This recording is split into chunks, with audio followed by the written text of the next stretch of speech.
আমাদের পরিচিতি সারা বাংলা জুড়ে ইনাদেরকেই নিয়ে। ইনাদেরকে আমরা ছাড়তে পারি না। ইনাদের মুখে হাসি কে ফোটাবে? আমরাই ফোটাবো।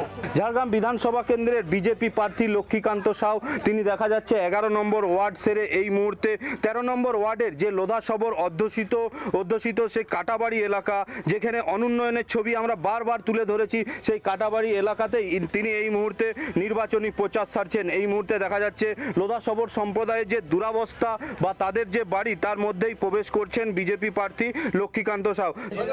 ভোটটা পদ্মা বলে আশীর্বাদ করবেন, আমরা সবাই আছি, যাকে চেনেন তাকে বলবেন যে ভোট দিয়েছি ঘর বানান। এখানে কোনো উন্নতি হয়নি।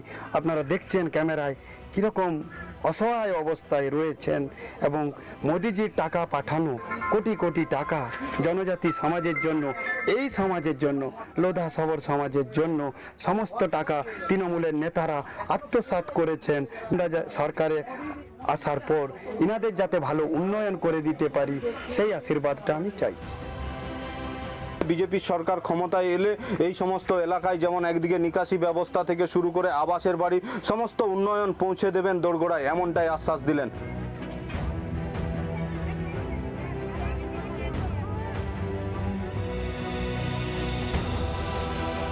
বিশুদ্ধ পানীয় জলের সংকট এবং শিল্পাঞ্চলের এই পানীয় জলের সংকটকে ঘিরে আমরা বিভিন্ন সময় বিভিন্ন ছবি সামনে এসেছে।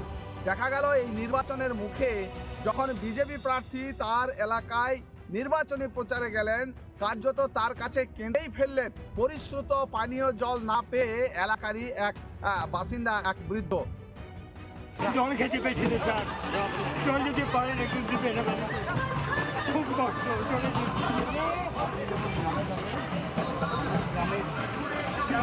এটা একটা চেষ্টা করবেন, জলের জন্য খুব কষ্ট মানুষের। পাওয়ারে আশা করি আমাদের আশীর্বাদ আপনার মাথায় রইল।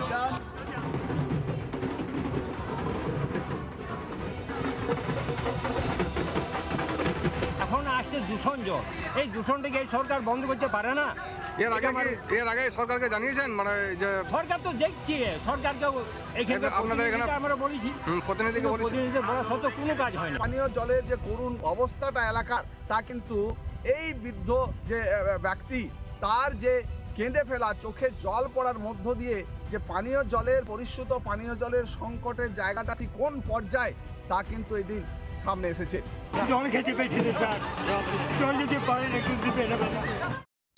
নানা ধরনের কন্টেন্ট দেখার জন্য লাইক করুন, শেয়ার করুন আমাদের ফেসবুক পেজ, সাবস্ক্রাইব করুন আমাদের ইউটিউব চ্যানেল।